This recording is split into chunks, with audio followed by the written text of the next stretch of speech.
Hello ಮುದ್ದು ಮಕ್ಕಳ, ಎಲ್ರು ಹೇಗಿದ್ದೀರಾ? ನಾನ್ ನಿಮ್ಮ ಸೈನ್ಸ್ ಟೀಚರ್ ಅರ್ಚನಾ. ನಾನಿವತ್ತು ಮೋಸ್ಟ್ ಇಂಟ್ರೆಸ್ಟಿಂಗ್ ಟಾಪಿಕ್ ಜೊತೆ ಬಂದಿದ್ದೀನಿ. ಏನದು ಅಂತ ಹೇಳಿದ್ರೆ, ಮ್ಯಾಮ್ ಓದ್ಬೇಕು ಅಂತ ಮೈಂಡಲ್ಲಿ ಇರುತ್ತೆ, ಬುಕ್ ಮುಂದೆ ಕೂತ್ಕೋತೀವಿ, ಬಟ್ 5 minutes ಅಲ್ಲೇ ನಿದ್ದೆ ಬಂದ್ಬಿಡುತ್ತೆ ಮ್ಯಾಮ್, ಅಥವಾ ಡಿಸ್ಟ್ರಾಕ್ಷನ್ ಇರುತ್ತೆ ಮ್ಯಾಮ್, ಅಥವಾ ಮೈಂಡಲ್ಲಿ ಇನ್ನೇನೇನೋ ಥಾಟ್ಸ್ ಬರ್ತಿದೆ ಮ್ಯಾಮ್, ಓದೋದೊಂದು ಬಿಟ್ಬಿಟ್ಟು ಇನ್ನೆಲ್ಲ ಮಾಡ್ತೀವಿ ಮ್ಯಾಮ್ ಅಂತ. ಇನ್ನೂ 10 months ಅಥವಾ 9 months ಟೈಮ್ ಇದೆ ನಮ್ಮ ಬೋರ್ಡ್ ಎಕ್ಸಾಮ್ಗೆ, ಆಮೇಲೆ ನಿಧಾನಕ್ಕೆ ಓದೋಣ ಅಂತ ಸುಮ್ಮನೆ ಪೋಸ್ಟ್ಪೋನ್ ಮಾಡ್ತಾ ಇದ್ದೀವಿ ಮ್ಯಾಮ್. ಪೈಲಪ್ ಆಗ್ತಿದೆ ಅಂತ ನಮಗೆ ಗೊತ್ತು ಮ್ಯಾಮ್, ಬಟ್ ಸ್ಟಿಲ್ ಓದೋಕ್ಕಾಗ್ತಿಲ್ಲ ಮ್ಯಾಮ್. ಏನು ಮಾಡಬೇಕು ಅಂತ ಕೇಳಿರ್ತೀರಲ್ವಾ, ಅದಕ್ಕೋಸ್ಕರ ನಾನು ಕೀ ಸ್ಟ್ರಾಟಜೀಸ್ ಜೊತೆ ಬಂದಿದ್ದೀನಿ. ಸೊ ಯಾವುದೆಲ್ಲ ಕೀ ಸ್ಟ್ರಾಟಜೀಸ್ ಇದೆ, ಟಿಪ್ಸ್ ಇದೆ ಅಂತ ನೋಡೋಣ ಬನ್ನಿ. ಅಟ್ಲೀಸ್ಟ್ ನೀವು ವಿಡಿಯೋ ನೋಡಿ ಆದ್ಮೇಲೆ ಆದ್ರೂ ಎಸ್ ನಾನು ಓದಬೇಕು ಅಂತ ಫೀಲ್ ಆಗುತ್ತಾ ನೋಡೋಣ ಬನ್ನಿ. ಸೊ ಹಾಗಿದ್ರೆ ಬನ್ನಿ ಮಕ್ಕಳ, ಎಲ್ಲ ಪ್ರಾಬ್ಲಮ್ಮು ಅಷ್ಟೇ, ಎಲ್ಲರದ್ದು ಕತೆನೂ ಅಷ್ಟೇ. ಇದು ಒಂದು ಟ್ರೂತ್ ಫ್ಯಾಕ್ಟ್ ಅಂತ ಹೇಳ್ತೀವಲ್ವಾ. ಸೊ ಏನದು ಫ್ಯಾಕ್ಟ್ ಅಂತ ಹೇಳಿದ್ರೆ, ಶುರು ಮಾಡೋದಕ್ಕಿಂತ ಮುಂಚೆ ಎಲ್ರಿಗೂ ಹಾಗೆ ಅನಿಸುತ್ತೆ, ಬರ್ಡನ್ ಅಂತ ಅನಿಸುತ್ತೆ, ಓವೆಲ್ಮ್ ಅಂತ ಅನಿಸುತ್ತೆ. ಸೊ ಕಷ್ಟ ಇದೆ, ಇಷ್ಟೊಂದೆಲ್ಲ ಓದಬೇಕು, ಹೋಮ್ವರ್ಕ್ ಇದೆ, ಅಸೈನ್ಮೆಂಟ್ ಇದೆ, weekly test, chapter test, tuition ಅಥವಾ ಆನ್ಲೈನ್ ಕ್ಲಾಸಸ್, ರೆಗ್ಯುಲರ್ ಸ್ಕೂಲ್, ಈ ಥರ ಸಿಕ್ಕಾಪಟ್ಟೆ ಟೆನ್ಷನ್ ಇರುತ್ತೆ. ಯಾಕಂತಂದರೆ ಟಿಲ್ 9th grade ಹೇಗಿರ್ತೀರಾ, ಬೋರ್ಡ್ ಎಕ್ಸಾಮ್ ಇರಲ್ಲ, ಸ್ವಲ್ಪ ರಿಲ್ಯಾಕ್ಸ್ಡ್ ಮೈಂಡಲ್ಲಿ ಇರ್ತೀರ.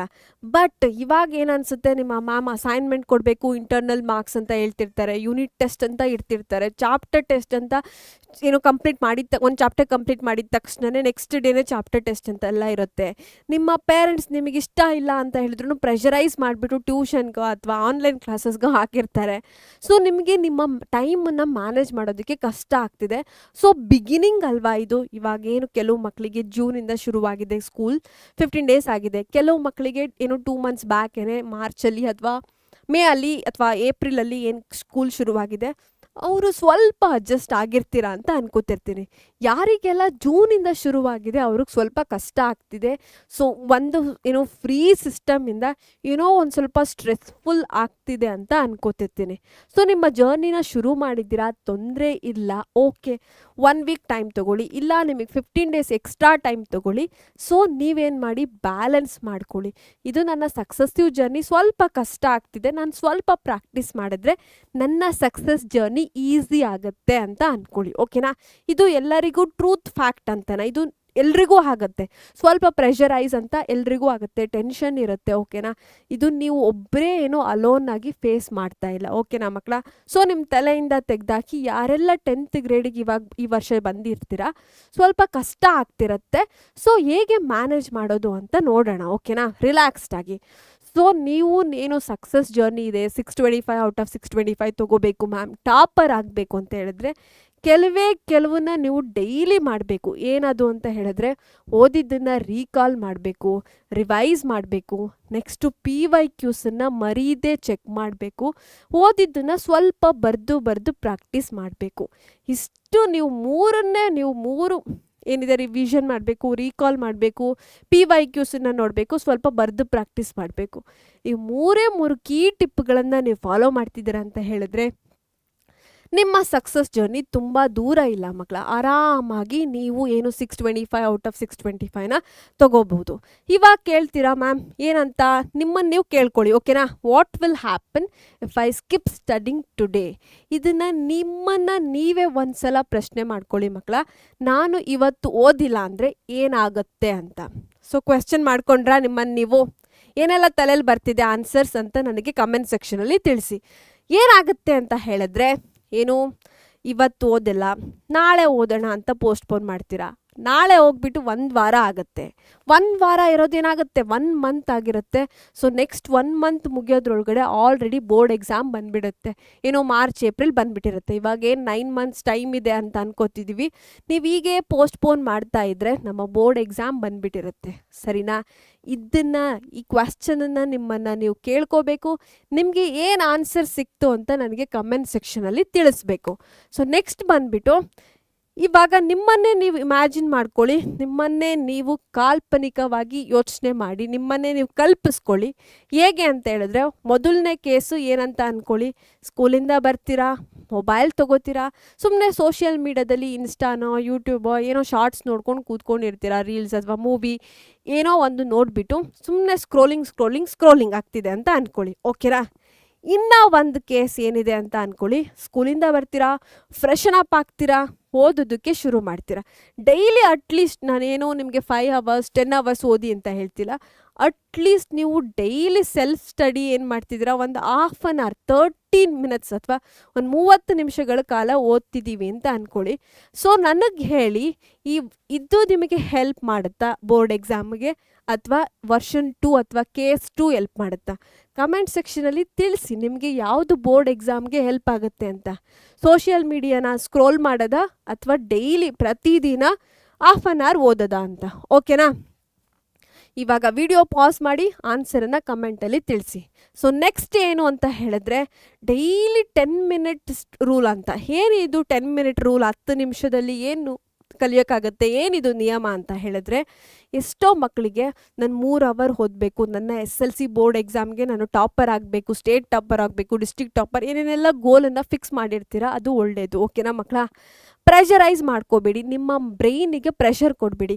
ಸೊ ನಾನು 3 ಅವರ್ಸ್ ಓದಬೇಕು, 5 ಅವರ್ಸ್ ಓದಬೇಕು ಅಂತ ಆ ಥರ ಪ್ರೆಷರ್ ಮಾಡಿಕೊಂಡು ಸ್ಟ್ರೆಸ್ ಮಾಡಿಕೊಂಡು ನೀವು 3 ಅವರ್ಸ್ ಹೋಗಲಿ, ನೀವು 1 ಮಿನಿಟು ಕೂಡ ಕೂತ್ಕೊಂಡು ಪರ್ಫೆಕ್ಟಾಗಿ ಓದೋಕ್ಕಾಗಲ್ಲ.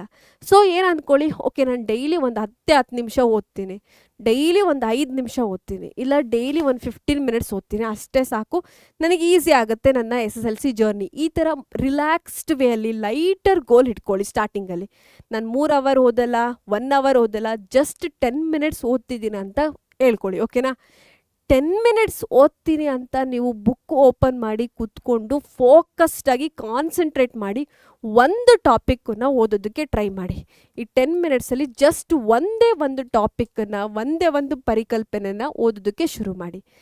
10 ಮಿನಿಟ್ಸ್ ನೀವು ಫೋಕಸ್ಡಾಗಿ ಕಾನ್ಸಂಟ್ರೇಟ್ ಮಾಡಿ ಓದ್ತಾ ಇದ್ದೀರಾ ಅಂತ ಹೇಳಿದ್ರೆ, ನೆಕ್ಸ್ಟ್ ಡೇ 10 ಮಿನಿಟ್ಸ್ ಟ್ರೈ ಮಾಡಿ, ಥರ್ಡ್ ಡೇನೂ 10 ಮಿನಿಟ್ಸ್ ಟ್ರೈ ಮಾಡಿ, ಫೋರ್ತ್ ಡೇ ಎಕ್ಸ್ಟೆಂಡ್ ಆಗ್ತಾ ಹೋಗಿರುತ್ತೆ, ನಿಮಗೆ ಇಂಟ್ರೆಸ್ಟ್ ಬರ್ತಾ ಇದೆ. ಅಟ್ಲೀಸ್ಟ್ ನೀವು 1 ವೀಕ್ 10 ಡೇಸನ್ನೇ ಟ್ರೈ ಮಾಡಿ. ನನಗೆ ಓದೋಕ್ಕಾಗ್ತಿಲ್ಲ ಮ್ಯಾಮ್ ಅಂತ ಹೇಳಿದ್ರೆ 10 ಮಿನಿಟ್ಸೇ ಓದಿ, 10 ನಿಮಿಷನೇ ಓದಿ ಬುಕ್ಸ್ ಮುಂದೆ. ಇದನ್ನು 1 ವೀಕ್ ಟ್ರೈ ಮಾಡಿ.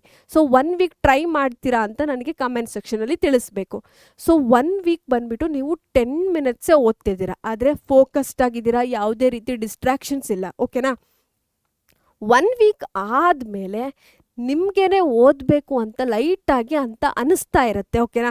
ಬುಕ್ ಎಲ್ಲಿದೆ ಅಂತ ನೀವೇ ಹುಡುಕ್ತಿರ್ತೀರ 1 ವೀಕ್ ಆದಮೇಲೆ. ಆವಾಗ ನಿಮ್ಮ ಟೈಮನ್ನು ಎಕ್ಸ್ಟೆಂಡ್ ಮಾಡ್ಕೊಳ್ಳಿ. ಎಲ್ಲಿಗೆ? 20 ಮಿನಿಟ್ಸಿಗೆ ಎಕ್ಸ್ಟೆಂಡ್ ಮಾಡ್ಕೊಳ್ಳಿ. 20 ಮಿನಿಟ್ಸಿಂದ 1 ವಾರ ಟ್ರೈ ಮಾಡಿ, ಓಕೆನಾ? ಈ 1 ವಾರ ನಾನು 20 ಮಿನಿಟ್ಸ್ ಅಷ್ಟೇ ಓದೋದು, ಫೋಕಸ್ಡ್ ಆಗಿರ್ತೀನಿ, ಒಂದೇ ಟಾಪಿಕ್ ಓದ್ತೀನಿ, ಇಲ್ಲ 2 ಟಾಪಿಕ್ ಓದ್ತೀನಿ, ಅಷ್ಟೇ ಓದೋದು ಅಂತ ಡಿಸೈಡ್ ಆಗಿ. ಇದನ್ನು 1 ವೀಕ್ ಟ್ರೈ ಮಾಡಿ. First week 10 minutes, second week 20 minutes, third week ಬಂದುಬಿಟ್ಟು 30 ಮಿನಿಟ್ಸ್, ಥರ್ಡ್ ವೀಕ್ ಬಂದುಬಿಟ್ಟು 30 ಮಿನಿಟ್ಸನ್ನು ಟ್ರೈ ಮಾಡ್ತೀನಿ ಅಂತ ಅಂದ್ಕೊಳ್ಳಿ, ಓಕೆನಾ? ಇವಾಗ ನಿಮಗೆ 21 ಡೇಸ್ ಆಗೋಗಿರುತ್ತೆ. First week 7 days, second week 7 days, third week ಬಂದುಬಿಟ್ಟು 21 ಡೇಸ್ ಆಗಿರುತ್ತೆ. ನೀವು ಈ ರುಟೀನನ್ನು ಜಸ್ಟ್ 21 ಡೇಸ್ ಮಾಡಿದ್ದೀರಾ ಅಂತ ಹೇಳಿದ್ರೆ, ನಿಮಗಿದು ಡೈಲಿ ರುಟೀನ್ ಆಗಿಬಿಟ್ಟಿರುತ್ತೆ. ಹೇಗೆ ನಾವು ಡೈಲಿ ಊಟ ಮಾಡ್ತೀವಿ ಅಥವಾ ಬ್ರಷ್ ಮಾಡ್ತೀವಿ, ಸ್ಕೂಲ್ಗೆ ಹೋಗ್ತೀವಿ, ಇದೆಲ್ಲ ನಮಗೆ ರುಟೀನ್ ಆಗಿದೆ ಅಲ್ವಾ, ಹವ್ಯಾಸ ಆಗಿದೆ ಅಲ್ವಾ? ಕೆಲವೊಂದು ಸಲ ನಮಗೆ ಗೊತ್ತಿಲ್ಲದೇ ನಮ್ಮ ರೆಗ್ಯುಲರ್ ಆ್ಯಕ್ಟಿವಿಟೀಸ್ ನಾವು ವಿತೌಟ್ ಏನು ಕಾನ್ಷಿಯಸ್ ಮುಗಿಸ್ಬಿಟ್ಟಿರ್ತೀವಿ. ಆ ಥರ ನಿಮ್ಮ ಓದೋದು ಕೂಡ ರೆಗ್ಯುಲರ್ ಆ್ಯಕ್ಟಿವಿಟೀಸ್ ಆಗಿಬಿಟ್ಟಿರುತ್ತೆ. ಸೊ ಇದನ್ನು 21 ಡೇಸ್ ಟ್ರೈ ಮಾಡಬೇಕು, ಮರೀದೇನೆ ಇವತ್ತಿಂದನೇ ಶುರು ಮಾಡಬೇಕು. ಸೊ ಯಾರೆಲ್ಲ ಶುರು ಮಾಡ್ತೀರಾ ನನಗೆ ಕಮೆಂಟ್ ಸೆಕ್ಷನಲ್ಲಿ ತಿಳಿಸಿ, ಓಕೆನಾ? ಯಾರೆಲ್ಲ ಮಕ್ಕಳಿಗೆ 2 ಅವರ್ 3 ಅವರ್ 5 ಅವರ್ ಎಲ್ಲ ಬುಕ್ಕಿನ ಮುಂದೆ ಕುತ್ಕೊಂಡು ಓದೋದಕ್ಕೂ ಕಷ್ಟ ಆಗುತ್ತೆ, ಅವರು first week 10 minutes, second week 20 minutes, third ವೀಕಿಂದ ಹಾಫ್ ಆನ್ ಅವರ್, ಅದು ಅವ್ರಿಗೆ ಅಭ್ಯಾಸ ಆಯಿತು ಅಂತ ಹೇಳಿದ್ರೆ ಫೋರ್ತ್ ವೀಕಿಂದ ನೀವೇ ಆರಾಮಾಗಿ ಕೂತ್ಕೊಂಡು 1 ಅವರ್ ಕಂಟಿನ್ಯೂಸಾಗಿ ಓದೋದಕ್ಕೆ ರೆಡಿ ಆಗಿರ್ತೀರ. ಓಕೆ, ನೆಕ್ಸ್ಟ್ ಬಂದುಬಿಟ್ಟು ರಿಮೆಂಬರ್ ಯುವರ್ ಗೋಲ್ ಅಂತ. ಎಲ್ಲ ಮಕ್ಕಳಿಗೂ ಕನಸಿರುತ್ತೆ, ಗೋಲ್ ಫಿಕ್ಸ್ ಮಾಡಿರ್ತಾರೆ. ನಮ್ಮ ಪೇರೆಂಟ್ಸನ್ನ ಪ್ರೌಡ್ ಫೀಲ್ ಮಾಡಬೇಕು, ಅವ್ರಿಗೆ ಹೆಮ್ಮೆ ಬರೋ ಥರ, ಖುಷಿ ಆಗೋ ಥರ ನಾನು ಸಾಧನೆ ಮಾಡಬೇಕು ಅಂತ ಎಲ್ಲ ಮಕ್ಕಳಿಗೂ ಒಂದು ಆಸೆ ಇರುತ್ತೆ, ಓಕೆನಾ? ಸೊ ಕೆಲವು ಮಕ್ಕಳು ನಾನು ನೆಕ್ಸ್ಟ್ ಇಯರ್ ಬಂದುಬಿಟ್ಟು ನ್ಯೂಸ್ ಪೇಪರಲ್ಲಿ ನನ್ನ ಫೋಟೋಸ್ ಬರಬೇಕು, ಟಾಪರ್ ಅಂತ ಇರಬೇಕು, SSLC ಟಾಪರ್ ಅಂತ ಇರಬೇಕು, ಆವಾಗ ನಮ್ಮ ಪೇರೆಂಟ್ಸ್ ಅಥವಾ ಟೀಚರ್ ಪ್ರೌಡ್ ಫೀಲ್ ಮಾಡ್ತಾರೆ, ಹ್ಯಾಪಿ ಆಗಿರ್ತಾರಂತ ಕೆಲವು ಮಕ್ಕಳಿಗೆ ಗೋಲ್ ಇರುತ್ತೆ. ಇನ್ನು ಕೆಲವು ಮಕ್ಕಳಿಗೆ ಅಟ್ಲೀಸ್ಟ್ ನಾನು 95% ಎಬೋವ್ ತೆಗಿಬೇಕು, 90% ಎಬೋವ್, 85% ಎಬೋವ್ ಅಂತೆಲ್ಲ ಗೋಲನ್ನು ಫಿಕ್ಸ್ ಮಾಡಿರ್ತಾರೆ. ಓಕೆನಾ, ಅವ್ರದ್ದು ಡ್ರೀಮ್ ಕಾಲೇಜ್ ಕೂಡ ಫಿಕ್ಸ್ ಆಗಿರುತ್ತೆ. ಸೊ ನಿಮ್ಮ ಡ್ರೀಮ್ ಏನು, ನೀವೆಷ್ಟು ಸ್ಕೋರ್ ಮಾಡಬೇಕು ಅಂತ ಡಿಸೈಡ್ ಆಗಿದ್ದೀರಾ ನನಗೆ ಕಮೆಂಟ್ ಸೆಕ್ಷನಲ್ಲಿ ತಿಳಿಸಿ. ನಾನು SSLC ಬೋರ್ಡ್ ಎಕ್ಸಾಮಲ್ಲಿ ಮ್ಯಾಮ್ ನಾನು ಇಷ್ಟು ಪರ್ಸೆಂಟೇಜ್ ತೊಗೋಬೇಕು ಅಂತ ಅಂದ್ಕೊಂಡಿದ್ದೀನಿ. ಓಕೆನಾ, ಅದನ್ನು ನನಗೆ ಕಮೆಂಟ್ ಸೆಕ್ಷನಲ್ಲಿ ತಿಳಿಸಿ. ಮತ್ತೆ ಏನು ಮಾಡಬೇಕು ಅಂತ ಹೇಳಿದ್ರೆ, ಆ ಡ್ರೀಮ್ ಜಸ್ಟ್ ನಿಮ್ಮ ಮೈಂಡಲ್ಲಿ ಇರಬಾರ್ದು, ಕೇವಲ ಮೈಂಡಿಗೆ ಫಿಕ್ಸ್ ಆಗಬಾರ್ದು. ನೀವೇನು ಮಾಡಿ, ನಿಮ್ಮ ಗೋಲನ್ನು ಒಂದು ಸ್ಟಿಕ್ಕಿ ನೋಟ್ ಪ್ಯಾಡಲ್ಲಿ ಬರೀರಿ, ಅಥವಾ ಯಾವುದಾದ್ರೂ ಒಂದು ನೋಟ್ ಪ್ಯಾಡಲ್ಲಿ ಬರೆದ್ಬಿಟ್ಟು ಏನು ಮಾಡಬೇಕು, ಸ್ಟಿಕ್ಕಿ ನೋಟ್ ಪ್ಯಾಡ್ ಆದರೆ ನೀವೆಲ್ಲಿ ಓದೋದು ಕೂರ್ತಿರೋ ಆ ಜಾಗದಲ್ಲಿ ಜಸ್ಟ್ ನಿಮ್ಮ ಹೈ ವ್ಯೂವ್ಗೆ ಸಿಗೋ ಥರ ನಿಮ್ಮ ಫೇಸ್ಗೆ ಆಪೋಸಿಟ್ಟಾಗಿ ಸ್ಟಿಕ್ ಮಾಡಿ. ಓಕೆನಾ, ಅದು ನಿಮಗೆ ಡೈಲಿ ಏನು ಮಾಡ್ತಿರುತ್ತೆ, ಓ ನಿನ್ನ ಗೋಲ್ ಇದೆ, ಇಷ್ಟು ಇದೆ, ನಿನ್ನ ಪರ್ಸೆಂಟೇಜ್ ಇಷ್ಟನ್ನ ನೀನು ಆಲ್ರೆಡಿ ಫಿಕ್ಸ್ ಮಾಡಿದ್ಯಾ, ಅದನ್ನು ನೀನು ಏನು ಮಾಡಬೇಕು, ಕ್ರ್ಯಾಕ್ ಮಾಡಬೇಕು, ಅಚೀವ್ ಮಾಡಬೇಕು ಅಂತ ಅದು ಡೈಲಿ ನಿಮಗೆ ಜ್ಞಾಪಿಸ್ತಾ ಇರುತ್ತೆ. ಇದು ಒಂದು ಕೆಲಸ ಮಾಡಿ ಮಕ್ಕಳ. ಓಕೆನಾ, ಸೊ ನೆಕ್ಸ್ಟ್ ಇಷ್ಟೆಲ್ಲ ಜರ್ನಿ, ಸಕ್ಸಸ್ ಜರ್ನಿನ ರೀಚ್ ಆಗಬೇಕು ಅಂತ ಹೇಳಿದ್ರೆ ಡೈಲಿ ನೀವೇನು 5 ಅವರ್ 10 ಅವರ್ ಎಲ್ಲ ಕೂತ್ಕೊಂಡು ಕಷ್ಟಪಡೋದು ನೆಸೆಸಿಟಿ ಇಲ್ಲ. ನೀವು ಡೈಲಿ ಏನು ಮಾಡ್ಬೋದು ಅಂತ ಹೇಳಿದ್ರೆ, ಡೈಲಿ ಒಂದೇ ಒಂದು ಡಯಾಗ್ರಾಮ್ ಪ್ರಾಕ್ಟೀಸ್ ಮಾಡಿ. ಡೈಲಿ ಒಂದು ಡಯಾಗ್ರಾಮ್. ಸೊ ಸೈನ್ಸಲ್ಲಿ, ನಮ್ಮ ಬಯೋ ಅಲ್ಲಿ ಅಥವಾ ಫಿಸಿಕ್ಸಲ್ಲಿ, ಕೆಮಿಸ್ಟ್ರಿಯಲ್ಲಿ ಡಯಾಗ್ರಾಮ್ ಸಿಕ್ಕಾಪಟ್ಟೆ ಇದೆ. ಓಕೆನಾ, ಒಂದೇ ಒಂದು ಡಯಾಗ್ರಾಮ್, ಅಥವಾ ನಮ್ಮ ಸೋಷಿಯಲ್ ಸೈನ್ಸಲ್ಲಿ ಮ್ಯಾಪ್ ವರ್ಕ್ ಸಿಕ್ಕಾಪಟ್ಟೆ ಇರುತ್ತೆ. ಸೊ ಡೈಲಿ ಒಂದನ್ನು ಪ್ರಾಕ್ಟೀಸ್ ಮಾಡಿ. ನೆಕ್ಸ್ಟ್ ಏನು ಮಾಡಬೇಕು, ಮ್ಯಾಥ್ಸ್ ಎಷ್ಟೋ ಮಕ್ಕಳಿಗೆ, ಮೆಜಾರಿಟಿ ಮಕ್ಕಳಿಗೆ ಮ್ಯಾಥ್ಸ್ ಕಷ್ಟ ಇರುತ್ತೆ. ಸೊ ಮ್ಯಾಥ್ಸ್ ನಾನೇನು ಮಾಡ್ತೀನಿ, ಒಂದು 5 ಪ್ರಾಬ್ಲಮ್ ಸಾಲ್ವ್ ಮಾಡ್ತೀನಿ. ಈಸಿ ಇದ್ದರೆ ಒಂದು 5ನ ಕರೆಕ್ಟಾಗಿ ಸಾಲ್ವ್ ಮಾಡಿ. ಮ್ಯಾಮ್ ಕಷ್ಟ ಇದೆ ಟಾಪಿಕ್, ನಾನು ಕಲಿತು ಬಿಟ್ಟು ಆಮೇಲೆ ಸಾಲ್ವ್ ಮಾಡಬೇಕು ಅಂತ ಹೇಳಿದ್ರೆ ಒಂದು 2 ಟ್ರೈ ಮಾಡಿ. ಓಕೆನಾ, ನೆಕ್ಸ್ಟ್ ಬಂದುಬಿಟ್ಟು ಏನು ಓದಿರ್ತೀರ ಅದನ್ನು ನಿಮ್ಮ ಓನ್ ಸೆಂಟೆನ್ಸಲ್ಲಿ, ಶಾರ್ಟ್ ನೋಟ್ಸ್ ಅಂತ ಹೇಳ್ತೀವಲ್ವಾ, ಅದನ್ನು ಒಂದ್ಸಲ ಬರೆದ್ಬಿಟ್ರೆ ನಿಮಗೆ ಇಲ್ಲಿ ಏನಾಗುತ್ತೆ, ಒಂದು ಕ್ಲಾರಿಫಿಕೇಷನ್ ಇರುತ್ತೆ, ನಿಮ್ಮ ಟಾಪಿಕ್ಸ್ ಎಷ್ಟು ಚೆನ್ನಾಗಿ ಅರ್ಥ ಆಗಿದೆ ಅಂತ ನಿಮಗೆ ಗೊತ್ತಾಗುತ್ತೆ. ಒಂಥರ ಸೆಲ್ಫ್ ಅಸೆಸ್ಮೆಂಟ್, ಸೆಲ್ಫ್ ಅನಾಲಿಸಿಸ್. ಓಕೆನಾ, ಮತ್ತು ಈ ಶಾರ್ಟ್ ನೋಟ್ಸ್ ಅಥವಾ ರಿವಿಷನ್ ಇದೆಯಲ್ವಾ, ನಿಮ್ಮ ಲಾಸ್ಟ್ ಮಿನಿಟ್ ರಿವಿಷನ್ ಯಾವಾಗ ಟೆಸ್ಟ್ ಬರುತ್ತೆ ಅಥವಾ ಬೋರ್ಡ್ ಎಕ್ಸಾಮ್ ಇರುತ್ತೆ ಅಲ್ವಾ, ಅವಾಗ ನೀವು ಟೆಕ್ಸ್ಟ್ ಬುಕ್ ಕುತ್ಕೊಂಡ್ಬಿಟ್ಟು ಈ ಥರ ಎಲ್ಲ ಪೇಜನ್ನು ನೋಡೋದಕ್ಕಾಗಲ್ಲ ಅಲ್ವಾ. ಸೊ ನಿಮ್ಮ ಶಾರ್ಟ್ ನೋಟ್ಸ್ ಇದೆಯಲ್ವಾ, ಕ್ವಿಕ್ಕಾಗಿ ರಿವೈಸ್ ಮಾಡೋದಕ್ಕೆ ಹೆಲ್ಪ್ ಆಗುತ್ತೆ. ಸೊ ಬಿಲೀವ್ ಮೀ, ಇದನ್ನು ಪ್ರಾಕ್ಟೀಸ್ ಮಾಡಬೇಕು. ಸೊ ನೆಕ್ಸ್ಟ್ ಬಂದುಬಿಟ್ಟು 2ರಿಂದ 3 ಟಾಪಿಕ್ಕನ್ನು ಓದ್ತೀನಿ. ಯಾವುದಾದ್ರೂ ಸಬ್ಜೆಕ್ಟಲ್ಲಿ ಡೈಲಿ ನಾನು 2ರಿಂದ 3 ಟಾಪಿಕ್ ಓದ್ತೀನಿ, ಇಲ್ಲ 2ರಿಂದ 3 ಕ್ವೆಶ್ಚನನ್ನು ಓದ್ಬಿಟ್ಟು ಬರಿತೀನಿ. ಇಷ್ಟನ್ನ ನೀವು ಪ್ರತಿದಿನ ಮಾಡ್ತಾ ಇದ್ದೀರಾ ಅಂತ ಹೇಳಿದ್ರೆ ನಿಮ್ಮ ಸಕ್ಸಸ್ ಜರ್ನಿ ತುಂಬ ದೂರ ಇಲ್ಲ. ನೀವು ಆರಾಮಾಗಿ 95% ಪ್ಲಸ್ ಆರಾಮಾಗಿ ಸ್ಕೋರ್ ಮಾಡ್ಬೋದು. ಇಷ್ಟನ್ನ ನೀವು ಡೈಲಿ ಮಾಡಿ. ಮತ್ತು PYQಸನ್ನು ಅನಲೈಸಿಸ್ ಮಾಡಬೇಕು. ಪ್ರೀವಿಯಸ್ ಇಯರ್ ಕ್ವೆಶ್ಚನ್ ಪೇಪರ್ಸ್ ಇರುತ್ತೆ ಅಲ್ವಾ, ಯಾವುದಾದ್ರೂ ಟಾಪಿಕ್ ಮೇಲೆ ಯಾವ ಥರ ಕ್ವೆಶ್ಚನ್ ಕೇಳಿದ್ದಾರೆ ಅಂತ ಚೆಕ್ ಮಾಡಿ. ಆವಾಗ ನಿಮಗೆ ನಿಮ್ಮ ಕ್ವೆಶ್ಚನ್ ಪೇಪರ್ ಏನು ಮಾರ್ಚಲ್ಲಿ, ಏಪ್ರಿಲಲ್ಲಿ ಬರುತ್ತೆ ಅಲ್ವಾ, ಆ ಕ್ವೆಶ್ಚನ್ ಪೇಪರ್ ಪ್ಯಾಟ್ರನ್ನ ನೀವೇ ಅನಲೈಸ್ ಮಾಡ್ಬೋದು. ಓ ನನ್ನ ಕ್ವೆಶ್ಚನ್ ಪೇಪರ್ ಈ ಥರ ಇರುತ್ತೆ ಅಂತ ನಿಮಗೊಂದು ಐಡಿಯಾ ಸಿಗುತ್ತೆ. ಸೊ ಇದನ್ನು ನೀವು ಮರೀದೆ ಮಾಡಬೇಕು.